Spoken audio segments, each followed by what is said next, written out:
Tyler, I was thinking about this the other day. Given that such a small percentage of the population is gay, why is it that so many of the the what you think of as the great Lovecraft people or the Lovecraft scholars, so many of those people are gay? Like, if you think about it, Robert Barlow was gay, Samuel Loveman was gay, S.T. Joshi was gay, or is gay, he's still alive. S.T. Joshi is gay, Andrew Lehman is gay, you are gay.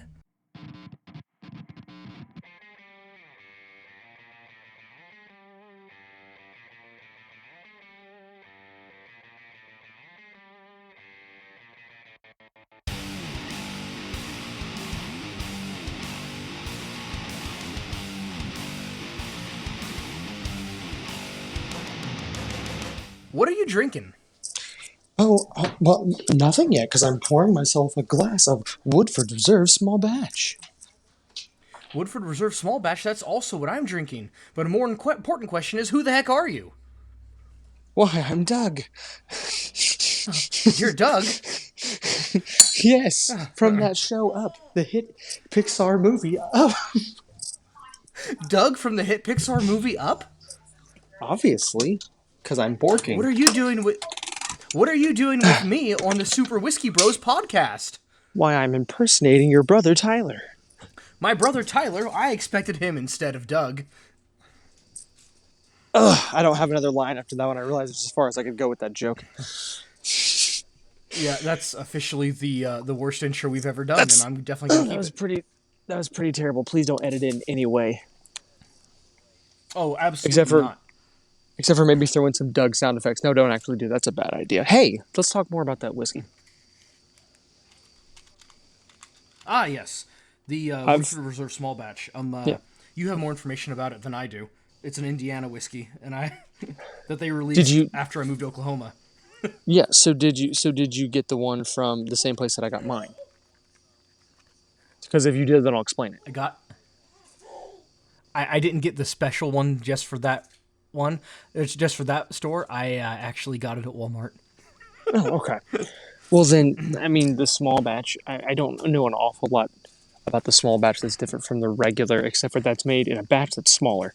I believe it's closer to casket strength, percentage-wise. Last time I checked. This is in a,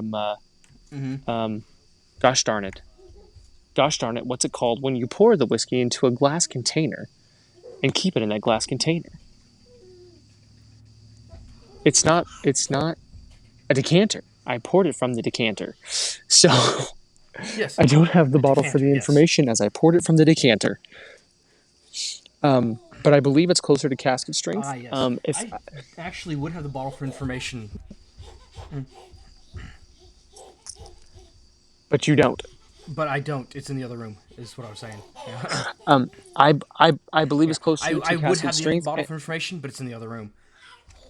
Dumb. It's closer to casket strength percentage wise, and I believe it has a lot more flavor affected by the casket itself. In my opinion, it tastes more like that feel.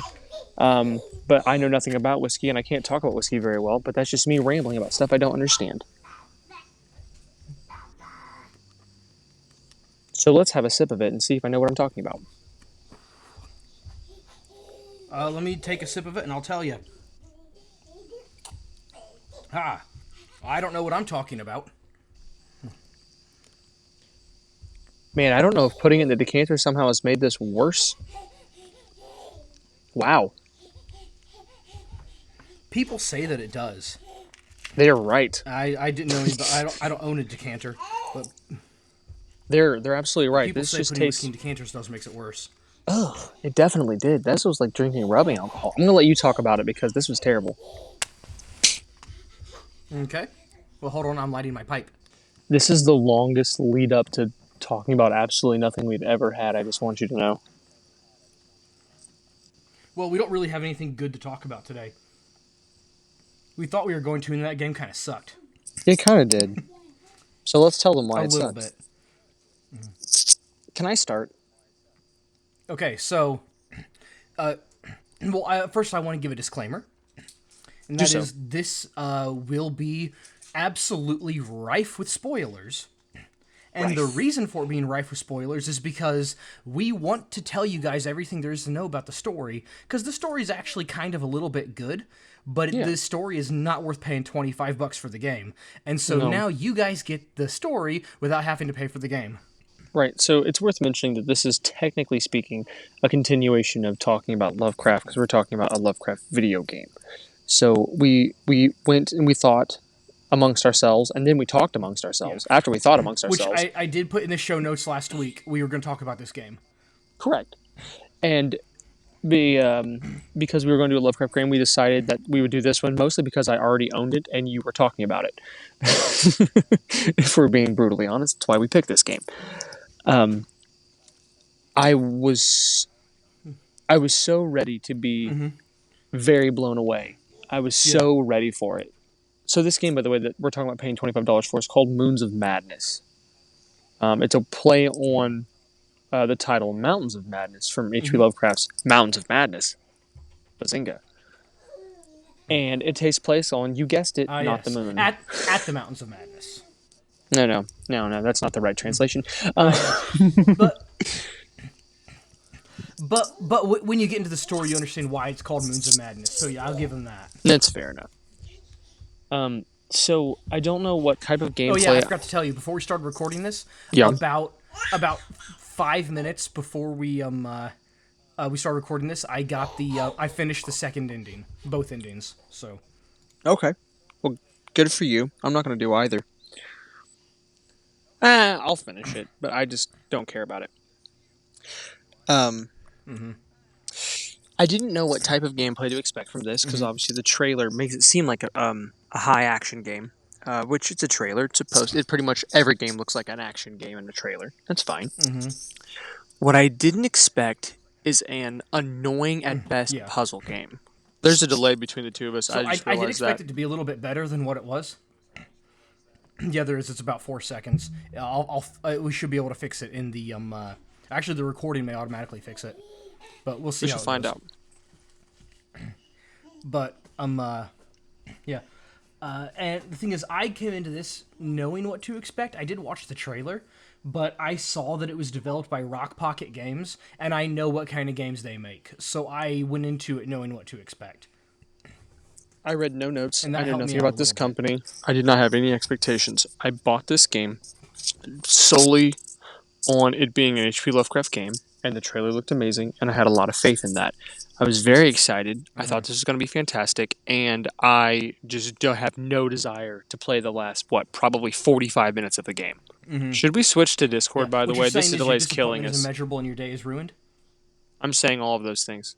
That is what it is. Okay. But anyways, yeah, so that's effectively what the game is. The game is a horror puzzle game.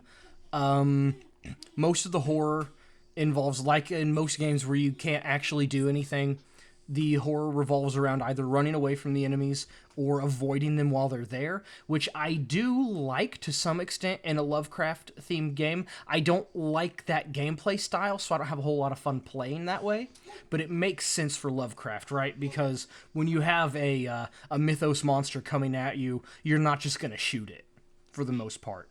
Right, and I'm going to try to make a So that comment here. it technically makes sense, it just isn't fun. Sorry, I realize you're getting this as a delay, and if anyone's picking up on this delay, we apologize. So I will say the part about this game that I appreciate the most is the Lovecraftian element, which to me was you're finding out pieces of knowledge, you're actively going out and looking for them, you're actively finding little bits of stuff here and there, and that's fantastic.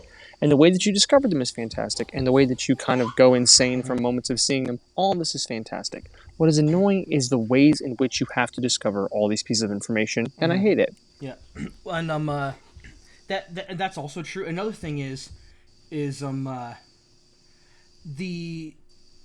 Lovecraftian elements of the game as far as relation to the mythos goes. It's like it starts off with like the actual relation of the game to the mythos. It's like the whole thing from beginning to end just seems like somebody read one or two Lovecraft books and said, I'd like to incorporate these elements into my game.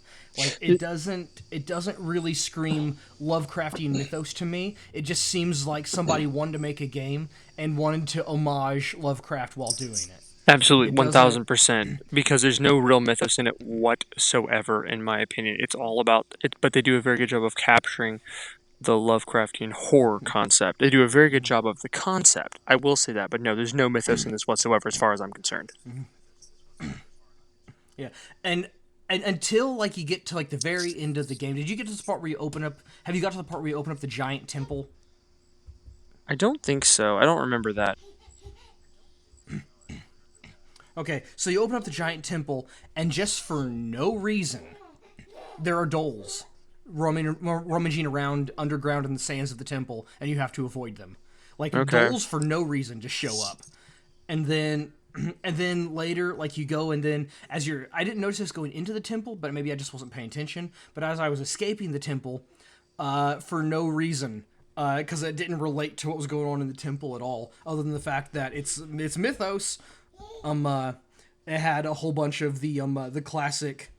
It wasn't a bas relief; it was an actual full size huge statue, and there was a couple of them, but it was the image of the Cthulhu bas relief with So him that's sitting with his cool. hands on his knees and stuff. And I appreciate the idea of that being incorporated. But I mean, like, I feel like I would have needed that to happen earlier in the game for me to give a crap. Or something like that, I should say. Yeah, and then for whatever reason, seeing the shape of the creature and how it comes out and everything, the big bad at the end of the game that you only see if you let the big bad win, because you have the choice of just outright killing the big bad in a pretty cool way. I'm gonna go ahead and spoil it for you. You can the big bad guys. It's the two moons together are the dreamers, and they're the big bad guys. And right as they get together and touch each other, one of the possible endings is you can shoot a nuke at them, and that's pretty cool. Um, uh, and then the other ending is if you don't shoot the nuke at them and you just let them be what they're doing, and then all of a sudden everything flashes and pops up, and I'm like, of course, it's kind of hard to tell because it's just a mass, but I'm like 99% sure the big bad just randomly turns out to be Yogg-Sothoth, and the name is never mentioned once. That actually makes a lot of sense because, It's I just mean, stuff like that. sure, and yeah, that's a cool ending, but that doesn't go along with anything else of the way the game's put together. I mean, it's just like you're walking around under like a scientist's exploration laboratory, more or less, and doing that kind of stuff, and it's like, hey, here's a nuke. I mean, okay, but that's so weird. I will say this: they did kind of set up the nuke earlier in the game. If you read all the emails, you get one from somebody that said, "Hey, we hate this place. We're going out with a bang, and we've loaded a nuke on that rocket." No, no, no, I hate it. Because that's the thing. If they really expect you to read all the emails, which, by the way, I absolutely did not, if they expect you to read all the emails to have a setup for a story plot line that's very important, then you can screw off. That kind of stuff in that game, it's like they were trying to find ways to pack in the story to even, almost like they were trying to make it shorter and not have to explain the story more. Because that's how I already felt about the game in general. So an element like that just makes me angrier. Of course, then you get the whole thing of where'd the nuke come from. But Yeah, hey, we have a nuke. Guess what? yeah, It's there. it's We have it. where'd it come from? Internet. Suddenly nuke suddenly. Crap. We've pretty much like what else do you want to talk about in this game? Like it sucked. Don't buy it. We mentioned we hit on everything. I guess we could go through the story of the game, right? Because I'll it's talk a about the it's a clunky neat story. mechanics So really let's quickly. starting at the beginning. Really quickly, we'll talk about the clunky mechanics Do it. because essentially you have like a concept in the game where you press a certain button. It's going to be different for different controllers, but essentially you press a button that has the ability to, only in certain circumstances, show you where to go. But here's the problem. Sometimes that will take you to the door you're supposed to go to, and then it will immediately make you walk back out for no real reason at all. If you don't have certain things activated, it will take you in the wrong direction entirely. It will not explain certain things to you. It's the most useless objective indicator I've ever seen in a game. Ever. Absolutely ever. Nothing comes close to how bad this was. The walking around mechanics were fine, but I mean, it doesn't matter. You can just walk around. You don't have to. You're just POV, and who cares? There are so many things about this game that were insanely clunky about finding stuff, and then you would randomly not get any help on some stuff at all. Like certain parts of the level, they were just like, "Oh, well, go figure it out for yourself," and they were stupid. They were just really stupid, and you had to have the exposition Mm-hmm. with the guy like, "I think I must put these pictures in the proper time order." How do you know that? How in the world do you know that? It's so dumb. Mm-hmm. Yeah, it's a little on the retarded side, but it's like I'll say this: there were plenty of times when I like there did seem to be mistakes with okay I've looked absolutely everywhere and this this little path that's supposed to be helping me isn't telling me where to go, like what on earth is doing that, what on earth is going on here. And then I said, oh, wait a minute, that thing is tall enough for me to duck under. I can just crouch and go under it. And I had a couple moments like that. I will say there was one moment that was on there. Maybe I could have eventually figured it out. Maybe I could have. But I didn't want to. It was so stupid to do that. And that was in like the first... Like, the first scary mission is right when you accidentally summon the tree beast, whoever the heck that's supposed to be, wherever that Yeah. was supposed to have come from, and whatever it's supposed to be. But it had tentacles on its face, so it's Lovecraftian. But it was, and so one of the things you're supposed to do is find the water spigots and turn them on. Oh my goodness, that was so And annoying. like like and it turns out they're just upstairs, like there's nothing indicating that they would be up this crazy flight of stairs in the balcony of the place. Yeah, I'm And not gonna like, lie, I yeah, cheated with sure, that. maybe. Yeah, I did too. I looked up and said, I literally, like, you can go back from internet history, typed in Moons of Madness, where are the freaking sprinkler valves? Yeah, I know you're about to talk over me because we're overlapping, and that's okay. But there's so many moments like that in this game, and they're all very, very, very, very annoying. And I mean, like this is one of those games we've had this discussion before about Dark Souls. So Dark Souls is a difficult game, but it's difficult in a fair way. It's like you keep playing it over and over again because it's hard, but then when you beat it, you like have this triumphant like fist pumping moment where you're like, I did it. That was hard, but I did it, and I knew that I could do it. This game makes you turn it off and flip off your TV and not want to play it again because it's stupid. Yeah, that's I agree with that. Cool. Well, the thing is, it's not that I don't think it was unfair. You said because you compared it to Dark Souls, you said Dark Souls is difficult but fair. I don't think this game is unfair. I just think it's dumb. The way they did the difficulty, You know, I would say, is but unfair then because it's and then impossible to also figure another some of thing it when we out. go into this. Well, and also another thing is the I there are two things that I think are dumb in relation, or three things I think are dumb in calling this in relation to the Cthulhu mythos. The first one is just randomly putting in names from Lovecraft and calling it Lovecraftian or Cthulhu mythos related. The second one is everything like this. This is where I first got the idea that they read like or that they knew what Lovecraft was and wanted to make a game based on that without having really got into it and paid attention to it. Absolutely everything was Fatagan. Like Fatagan this, Fatagan that. Just shut your Fatagan mouth That made and me like angry. make Yeah, a good game. good quip. Yeah, and the last the last thing is that makes me annoyed while they're talking about this being Lovecraftian is I'm sure they tried to make it Lovecraftian, but all of their original stuff, and in some ways even the ways they portrayed some of the actual Lovecraftian stuff, it seemed a lot more. The best way to put it is a lot more Japanese than Lovecraftian. It made me think of Resident Evil. This was a Resident Evil game, not a Lovecraft Yeah. game. Yeah, I never had that thought until you said it, but I definitely agree with it. It has a lot of that kind of vibe to it for sure. But we could easily spend the rest of the time talking about the story because if you removed the gameplay from this game, right? If this was a movie, a well-made movie with the better writing and acting than what was in the game, but just the story. If you just took this story, gave it to somebody good, and turned it into a screenplay, this would be good, potentially good. It could be good, and Yeah, and so here's how this goes basically. Like, I'm just gonna run over it. There's a lot of hidden aspects to the story that I'm not gonna go into just because it's too much detail, not because I'm worried about spoilers. Because I want to spoil the game for you guys, so you don't have to buy it, right? Or if you would have bought it anyway, now there's no way you'd feel the urge to buy it. So you say, I know how the game goes. Bruce Willis is dead at the end of Sixth Sense, by the way. And so they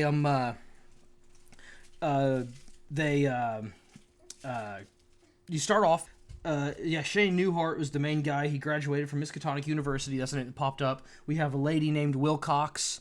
That's the name that's from Lovecraft. So we have a few homages in the names, but there's but the main character is the playable character.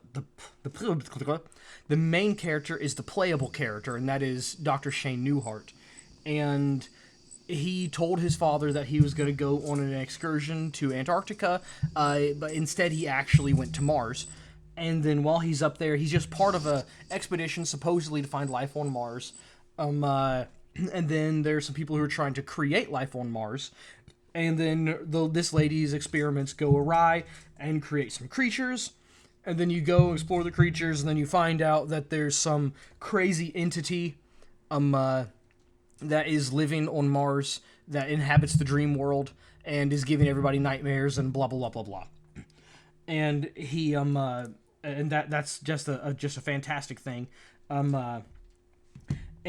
they keep sending your guy out on stuff to try to fix everything, and then eventually you fix everything to the point that it's working, and you go to come home, but then you can't contact anybody, and the ship that's supposed to be coming in that is gonna pick you and everybody else up, it crashes, it blows up in the sky and goes down in flames, and hooray, so, oh crap, we're stuck on Mars forever. And then everything goes super south. The lady who supposedly started it all with her weird plant experiments, you find out that she is taken over by a giant mangrove tree. And that's when I realized the game was Resident Evil, was when that happened. And you have to fight the tree, because reasons. And then once you kill her and the tree, you get her access card, and the access card allows you to go into a secret basement in the facility that no one else knew was there. And you go down there and you find out some stuff, and you find out that this is what your company Orochi was planning the whole time. And then you find out that they've captured a Cthulhu mythos weird creature that I don't think is actually... It's definitely not someone from Lovecraft's mythos himself, but it could be some from the expanded Lovecraft mythos. I'm not sure, but it wasn't anything that I recognized. It was it was the brain of Mensis from Bloodborne, is what it was, and they. And then you open up this thing and you begin to communicate with it, and it's gone and you never see it again. And that, I didn't understand that part. But then you find out that this crazy nightmare lady that's been harassing you the whole time is actually your long lost mother who disappeared several years ago, for whatever the heck reason. And then you find out that, and this is the great part. Oh, this is the part that made me laugh. You find out the reason that she disappeared was she discovered the secret to traveling in the dream world thanks to the Necronomicon. Yeah, bite me with because that, by the way. Because of course she did. Yeah. And then so you find out, oh, Mom, and then you're like, and then you're like, you say, oh, Mom, why'd you leave us so long ago? And she says, because. And you say, oh, okay, good to have you back. And that's how the conversation goes, effectively.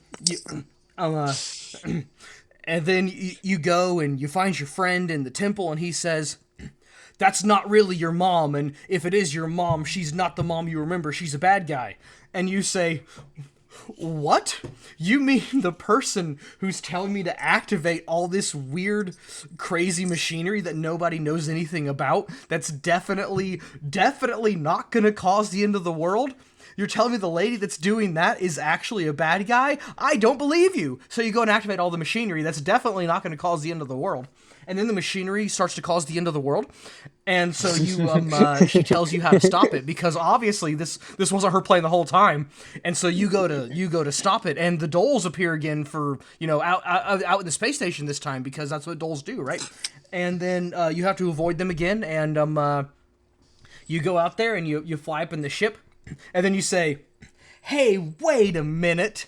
This was my mom's plan the entire time." And then you can either fire the nuke or not fire it. And if you fire the nuke, you kill the Dreamers and supposedly your mom too. And if you don't, I guess Yogg-Sothoth pops up and then something happens. Yeah, so that's the thing. That's the Yogg-Sothoth ending. It's the implied ultimate Yogg-Sothoth ending, which is the existence as a concept ceases to end. Cool, that's fine. But can we seriously talk about this for a second? There is nothing about that game that made me give a crap about his mom the entire time. There's like one line of dialogue when you're in the little rover thing.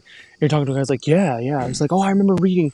The guy's like, I remember reading about your mom's stuff in one of my classes. It was tough. And he's like, yeah, she left us when I was a kid. And that's all. And then like until you go to the basement, you don't even think about it again. And there was nothing about anything that happened in that game that made me give a crap about that. So when mom popped up, I'm like, okay, I don't care. I do not care. Everything was like, if you think about the Lovecraft mythos, the way it all comes together, it makes sense. It doesn't make sense, but it makes sense. This was just so convoluted and stupid. Like, how did this happen? Why is this here? Okay, the mom is now an evil naked lady, but why? The worst kind. What happened to make her naked? And like, I mean, I don't understand, what's happening with it. Like, it doesn't make any sense to me. That's the thing. That's the Also, Lovecraftian the thing. game is full of cheap jump scares, in the worst way. Yeah, so that's the thing about the Lovecraftian element that's really, really great, is you read a Lovecraftian story, and as you're reading it... No, I'm fine with jump scares. I don't like the cheap jump scares this game has. No, I'm not disagreeing with the jump scares. I was saying, like, with Lovecraftian stories in particular, the thing that makes them so special is that as you're reading them, you get that creeping feeling over you, and it's growing and growing all the time because it's making more and more sense all the time. And then by the time you get to the end, you're like, I totally believe this. I completely believe this. This game from beginning to end was like, stop. Frickin' stop. Please stop. Stop saying stop. It was kind of stupid. Oh, kind of stupid. It was very stupid. stupid. I will say, and going back to cheap jump scares, one of my biggest gameplay complaints with this entire game, just because it's such a waste of the player's time. Don't waste the player's time. I wasted enough of my time just playing the game. Don't waste my in-game time too, right? And that's this. There are evil robots at one point, and the evil robots idea kind of makes a little bit of sense within the context of the game. Because they were originally going to be the ones to do everything, because robots can survive better in zero atmosphere than a human can, but then the robots turned out they didn't work, and so they couldn't use them, so they had to send people. So I get it. I get why the robots were there, but whatever. But these evil robots, if they spot you, they will come up to you, and you can't get away from them. The whole point is that they can't spot you. So if they spot you, you can't get away from them. They will run up to you, grab you, and attack you. And then that first attack does not kill you. But then you cannot get away from that. So they hit you, knock you down. You have about 5 seconds that you're laying on the ground. Then you get back up, and you can't get away from them. Then they grab you and hit you again for the second time, and that second hit kills you. And then you have to go through the death animation. Like, okay, so if I cannot escape the second hit, just make the first hit kill me. Stop wasting my time and hitting me twice. Hit me once and kill me. When you talk about wasting the time, that's a big part of wasting time. But one of the things that I think made me the angriest is when you first go into that kind of like dream world, whatever, where you get the power and you see the 2 moons on your hand and everything, and you can start like activating all the crystals or whatever. There's those stupid freaking snake vine things, whatever you want to call them, that basically if you're not looking at them, they creep up on you. There was nothing more infuriating. It wasn't scary. It wasn't spooky. It was stupid. And it just made everything take longer for no freaking reason, and I hated it. And I understand why those were there. The whole purpose of that is that you have to really quickly do the thing, and then whip your face back around to look at them to make them retreat. And I get it. I understand what they were trying to do. They were trying to add suspense, like, oh crap, I got to do this quickly, or this thing will get me. And I get what they were trying to do there. It was just extremely poorly executed. Oh, and also, we have to talk about this too, because what we said about the story, it could go either way. Keep this in mind. I went through and I explored just about everything there was to explore. Also, there were times that I left the game running for... I've probably left the game running for over an hour, maybe 2 hours total, over the times that I started to play it, then went off to do something else and left it running while I was doing that. And I'll have to look at, when I go over the...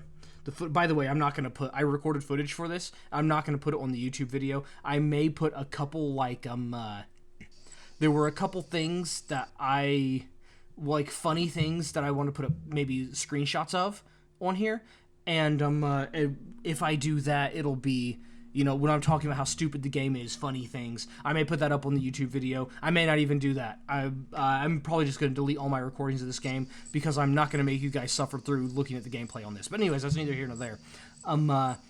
So at least an hour of dead time on this. Here's the biggest reason why the game is not worth $25.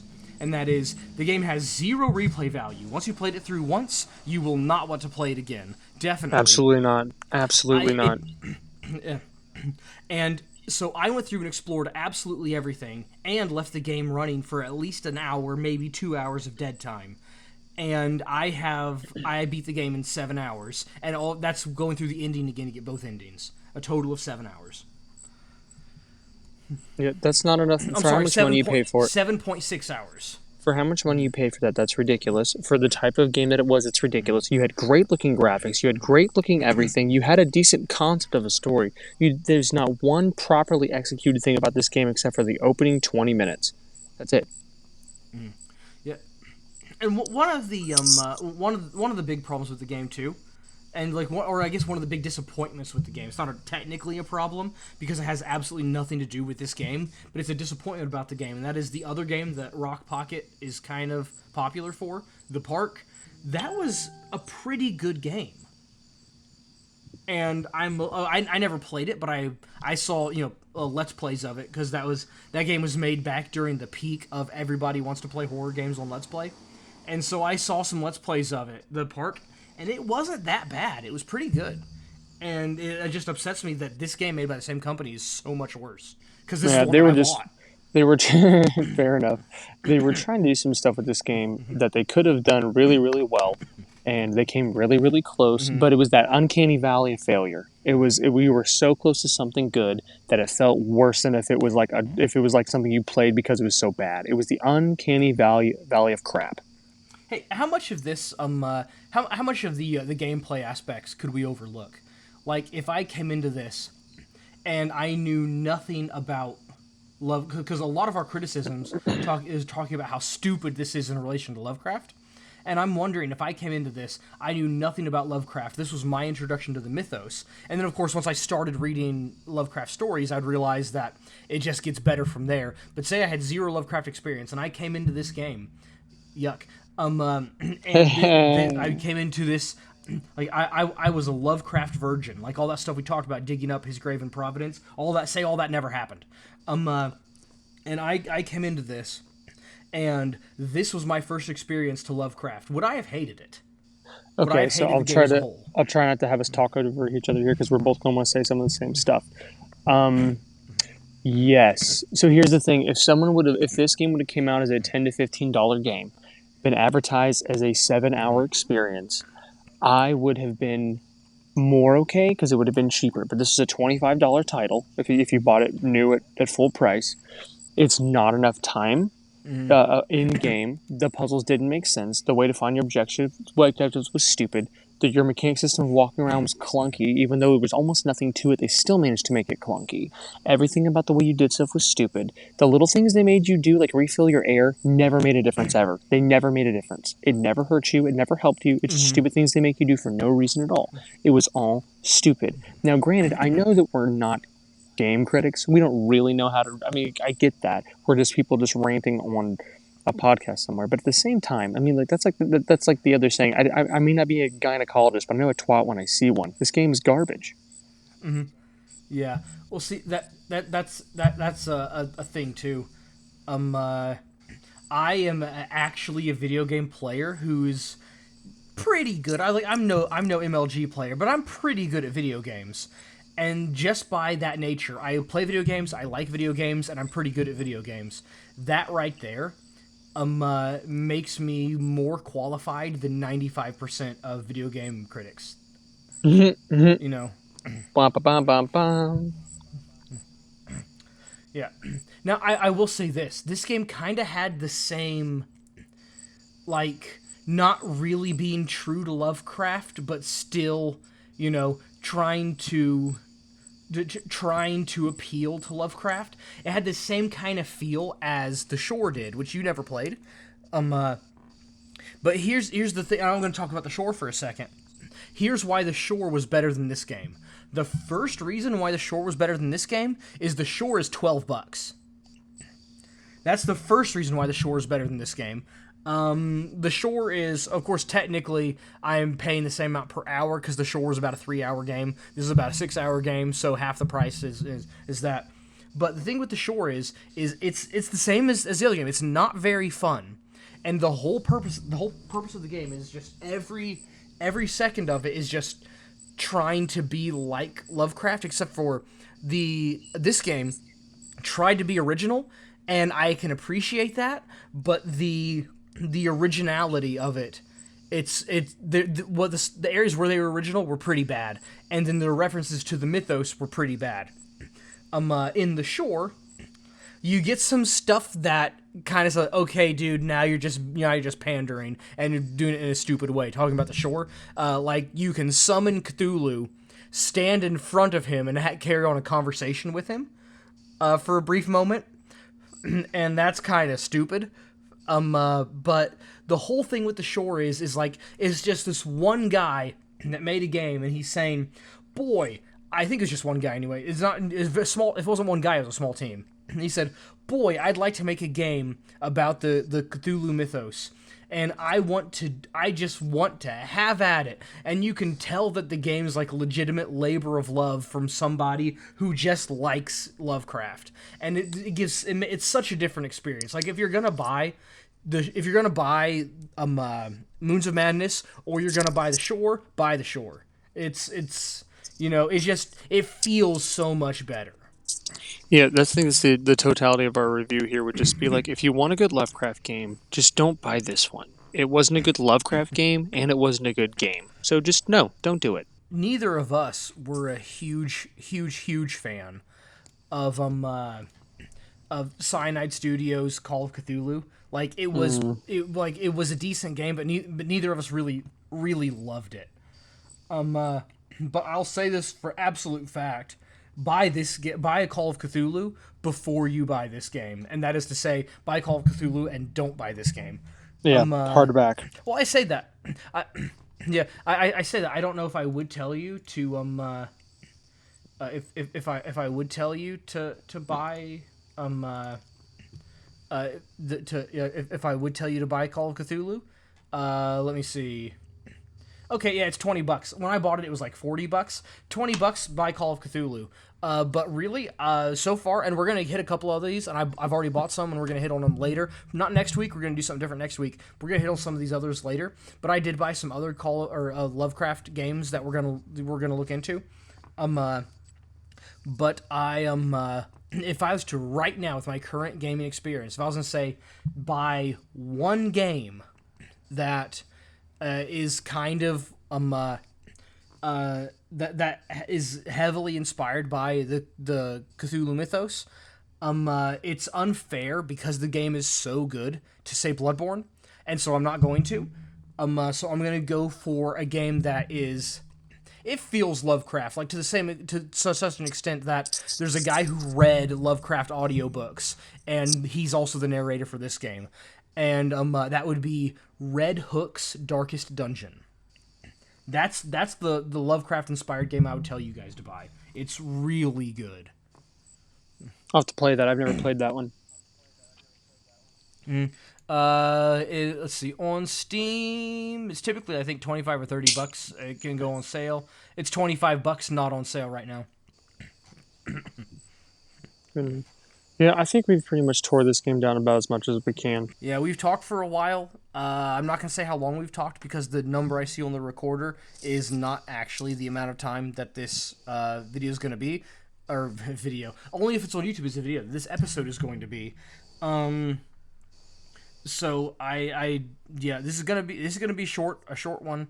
If this game was better or longer, it would be a longer one. But as it is, like like the long and short of it is, don't buy it.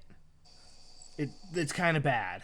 No, it's a waste of your time. Just don't do it. If you like Lovecraft, don't buy it. If you like good games, don't buy it. If you like spending money on useless things that are garbage and suck, I would recommend this game to you. Oh, perfect. That's what I love. Yeah, but if that's what you enjoy doing, I would definitely say buy the game. But yeah, if you're the type of person that goes to places and likes to buy their exit signs, just so people can't find their way out, then what are you doing with your life? Also, you're the type of person that might want to buy this game, because I was looking for my way out of the game the entire time and couldn't find it. So this sounds like a Hey, game got for him. you. But yeah, that's all I have to say about this. Next week we're going to talk about some. It could also be a very short topic. Well, I don't know because last week was we were able to hang out for a long time last week talking about the same similar thing, and so we may be able to get some really good stuff next week. But next week we're going to. Well, so how we're gonna do this is we're gonna have like an episode about an author, and then an episode about something from that author, and then once we hit on our favorite authors, we probably won't do like really. There's only 3 authors I think that we really wanted to talk about, and the episode immediately following the author is gonna be referring to that person's works or works inspired by their works. And so this week last week we talked about H.P. Lovecraft as a man and as an author as best we could. This week we talked about a game loosely inspired by his works. So next week we're going to be talking about as do the man as good justice as we can. One John Ronald Reuel Tolkien, and that is because we were talking about some of people talking about how his stuff was bad. That's how what our first couple episodes were. And we want to talk about how his stuff is good, because the people who say his stuff is bad are idiots. Yes, should make for an exciting time. An exciting time. But yeah, that's that. We yeah, that's all we have to say about that. And so yeah, join us next week for our paltry introduction to Professor Tolkien, and until then, touch tips and smoke it. Bye.